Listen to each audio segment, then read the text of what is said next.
Okay, what's up guys? Buenos dias, Paul here in Playa del Carmen. So, little story time today. Oh, and get this out of the way. I didn't actually get robbed. That's just the title of the video. So, sincere apologies to all the haters who came on thinking that's what happened. Hey, yeah, a minute's silence for the haters, yeah? 1 minute later. Okay, so, yeah. You could say I was almost robbed, or it was an attempted robbery made on me right here at this spot a couple of weeks ago on Avenida 15th Avenue, right by this mural of Catrina. So actually, there's some powerful resonant imagery at this scene of the attempted robbery, right? We're back here at the scene of the crime. First of all, Catrina is a macabre symbol of death, right? So Catrina is associated with the Dia de los Muertos, a day when it's the day of the death, celebrating death, all right? So it comes from the Mayan legacy. So it's very unlike, it's a polar opposite of Catholic here with the Maya legacy, which exists here in Mexico. They celebrate death, and on November 1st, you see all the Catrina figures come out. People dress up like a Catrina. So yeah, for an attempted robbery to happen right by a Catrina symbol, it's like, was she a portent, an omen of something bad to come? Not only that, but we're actually right across from a church as well, so almost like something that would happen in a Scorsese gangster movie. Like, for something like this to happen right by a church. Didn't Tommy get whacked in Goodfellas at a chapel? Something like that. And I'm just making light of this because that's what you have to do. You have to make light of a situation like this. I'm not like shaking or anything by what happened. You know, a lot worse things could happen and have happened to people out here in Latin America and places all over the world. So yeah, just show you how close we are to the church. Obviously I won't film very discreetly, just to show you quickly. The church right here.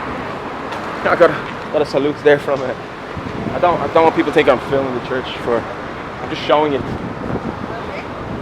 as it's right across from the street of the attempted robbery. All right. Say your prayers, kid. Say your prayers. It's mad that would happen right outside the church. It was on a Saturday evening, right, at 5 p.m. So let's get down to what happened and try to put it into try to create more of a story around it in terms of how safe is Playa del Carmen. Should you worry about safety coming out here? I'll explain that. Church bells. Here go the church bells, alright? So yeah, the beautiful irony.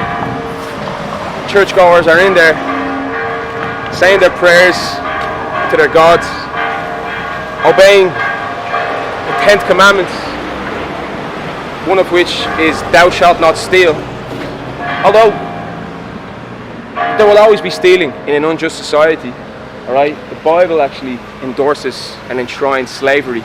So how are you going to not have stealing and theft when you've got such an unjust society where people are so poor that they're slaves? That's enshrined in the biblical times. To this day, of course, there are people really struggling here in Mexico. So you have to think that's why they're out robbing. They're not doing it for pleasure. They're not trying to steal your camera just for pure pleasure. They're doing it because they need money to get by. However, though, you shouldn't get it twisted and think like people are struggling out here in Mexico, all right? It's a very entrepreneurial society. I know so many young Mexicans who have their own businesses. It's it's very similar to American society. It's different to the Thai society where I used to live, where there's not that much upward mobility. Here, these days, it seems like anybody can make it in Mexico, and here in Playa del Carmen, there really isn't like rabid poverty. There's minimal homelessness. There's very high job opportunities. It's a thriving economy. So just to put that into context, that like I'm not going to be sitting here like, oh, the poor guy just needs some money to feed his kids and his family. Like, he can get a job. you can definitely get a job working at a supermarket or anything, even though that salary would be very low. But yeah, just to push back a little bit against the idea that these guys, you know, need to steal to live. All right, let's get into what happened. So I was taking pictures right here at this Catrina mural for a Canadian guy who had booked me for a photo session. Oh yeah, I'm a photographer now. Booked me on Instagram, Paul Morrissey Photography. So I'm right here, and I just had a flashback days later to a link in the story that moments before it happened, I would say 2-3 minutes before, a car did drive by here and a comment was made. Some guy kind of shouted out the window, and then it was a couple of minutes later that this guy ran up on me behind me. I'm not sure if it was the same person, I'm not sure if there's a link there, but yeah, you do draw a bit of attention when you're taking photos on the street. It's mostly good attention, you get people like thumbs up and stuff, but a few people look and think, oh, these guys could be tourists. A very small, tiny minority of people here, alright? It's not like there's hood rats on every street corner by any means, but there's a couple of lads that have a look at your camera every now and then, and you can see them thinking, oh, is he a tourist, and having a look at you, right? So anyway, I'm right here, and look how wide and big this road is. I still don't know and understand why the Canadian guy who's standing here, he's standing at the wall, I'm standing here. I don't know how he doesn't alert me to these guys running up behind me. Alright, he definitely saw them come from 10 meters or 10 seconds. I asked him, why didn't you say anything? He says, oh, I didn't think they were going to do anything. So yeah, they run up on me here. The one guy, 20-year-old, no shirt, cap on backwards, runs up behind me, touches me in the back, pokes me in the back, and says, hey, la camera, give me the camera. So I just go, whoa, get my bag. I have this bag as well, pick that up, and I just start backing away. I've got the camera on the neck, and like, it's hard to, you can't really fully defend yourself, like, you know, you're thinking about the camera always. If I was to want to throw a punch to defend myself, I'd need the camera almost off my neck to throw a proper punch. I wasn't thinking of throwing a punch right now. What I did was backed away. And just to break down the 15-20 seconds of sheer chaos, adrenaline-fueled madness that ensued, almost blow by blow. Initially, the moment I see him, and he touched me in the back, I can just remember thinking, like, you're not getting my camera. Like, I'm not giving you my camera. Like, this. Subconsciously, I'm thinking. Subconsciously, I'm saying, like, I've got to see something. This is my baby, right? You ain't just nobody's getting my camera just for asking for my camera, obviously. Like, you know, and a lot of Mexicans seem to think like Europeans are innocent. Like, I'm Irish, you know what I mean? Grew up in Dublin, like, from round the way, you know what I'm saying? Like, we don't play either, you know what I mean? Like, know how to defend myself, albeit with a camera strung around my neck, like I said. And when there's two guys run up on you, you don't know what's going to happen if they have weapons, but I think I dealt with it overall pretty well.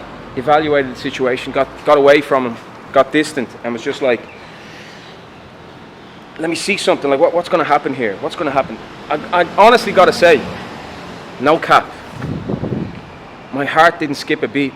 My heart don't skip a beat. It really didn't.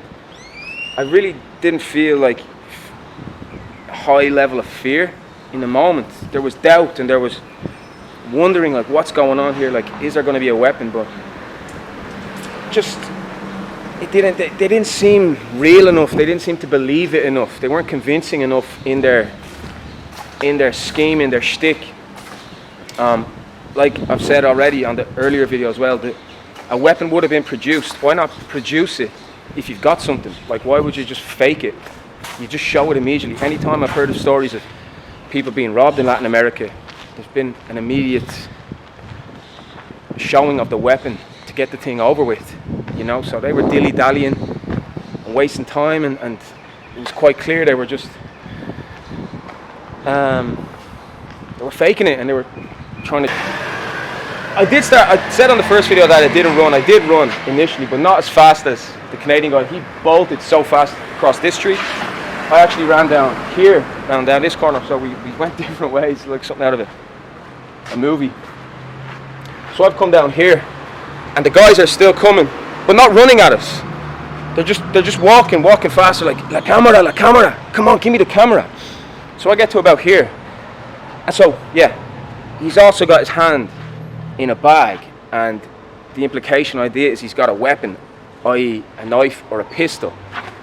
Why would it be a knife? So far away, we're going to throw a knife, like something out of GoldenEye.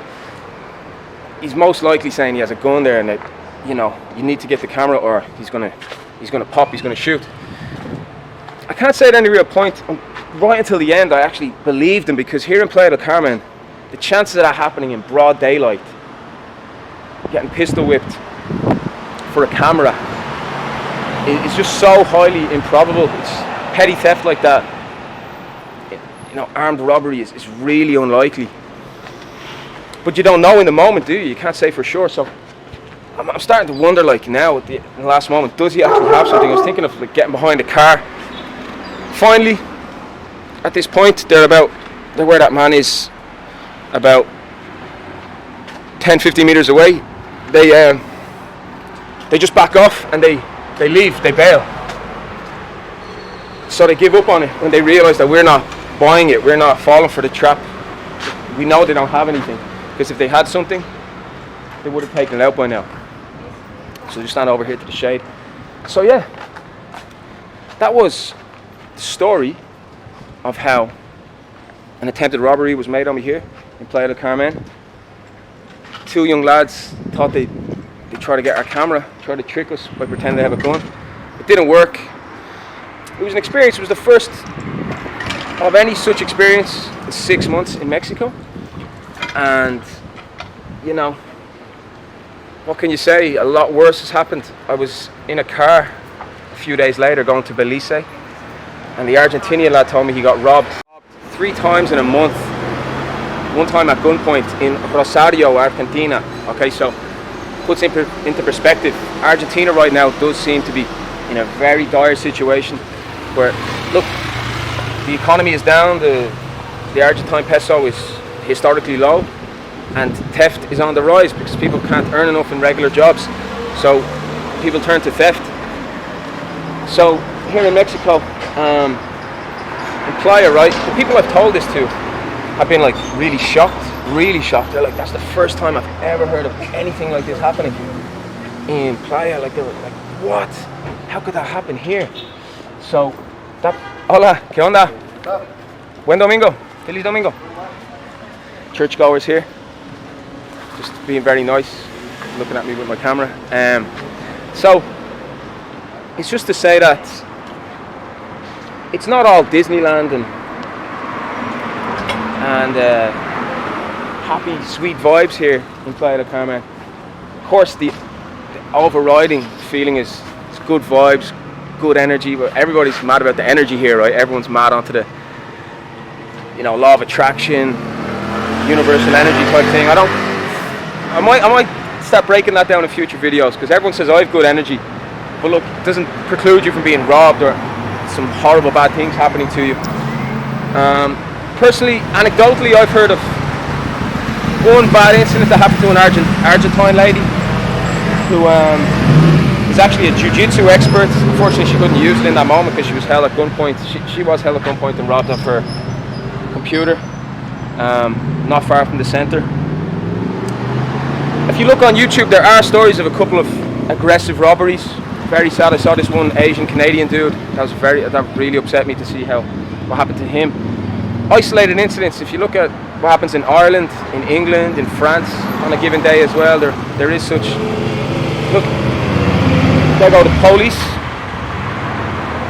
So that's another thing actually, in terms of the chance those guys took, alright, because there is a very high police presence here in Playa del Carmen. I mean, you see cop bikes and cars and the jeeps going by all the time. I would say standing here in the street, you can't go 10 or 15 minutes without the sight of some police. So yeah, they took a big chance that day. I mean, they a really risky move they made. They got away with it. But yeah, I wonder how would that be dealt with. There's all sorts of stuff said about the police situation here and how they deal with crimes. You know, to mimic having a gun and that you're mimicking you're going to shoot someone. That's got to be like, in certain countries I know that would be dealt with like really seriously, right? Because I don't know what would be the name of such a crime. But anyway, that was story time, guys. Just a little story for you about this attempted robbery that was made of me. I'm gonna go say my prayers now in the church, and I say a little prayer for you.